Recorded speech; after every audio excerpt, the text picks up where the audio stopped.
guys, kana tida kufurirana kuita chinhu chakanaka kutenga land, unoziva kuti as long as uri munhu mupenyu, munhu ari kurarama, land yakakoshera. Handiti boss, kana wane land wane something chiri permanent chaunoziva kuti zvona hapana kwachinoenda, hapana anoba land. Handiti haitsve haidii, inongoramba iripo. So today I'm here kunonzi kuSally Mugabe muguta reHarare, kwandoda kumbokuradzaiwo this land, this piece of land. These are must stand 2 ari panapa. Handiti this 4,000 square meters, double stands ari panapa.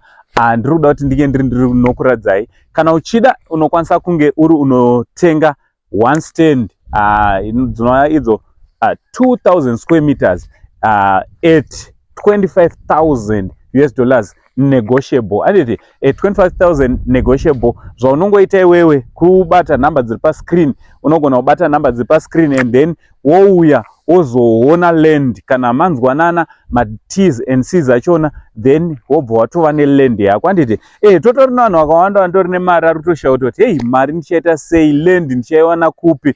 No, this is a piece of land. Kuno kuri kudevelopa zvakanyanya. You know, a lot of people are building homes, kuno they are building big houses, and zviri kufamba zvakanaka. So I'm encouraging you also kuti kana uchikwanisa unokwanisa kuuya wozonegotiata kuva neland yako panapa. Road iripo yakanaka yekuti unosvika kunoku, kune zvese almost everything. Handiti ndiri kufunga muri kuona mapose magetsi atovako. So all you need to do is to get in touch with the number on the screen. Iwewe wouya wozoona land yako. Also tiri kuti zvoni kana uchida land inoiye panapa, usina mari yakakwana, unogona kubhadhara half. Handiti half, and then imwe yacho unobhadhara ma-installments pa 12 months. Aiwa, mapepa ese eland iri panapa aripo, ari in place. All you need to do is to get in touch with the number on the screen. Zvako zvotoita. Aiwa, nhasi chaichayo ukabata namba idzo rinogona kutopera watova landlord. Chitiji much love.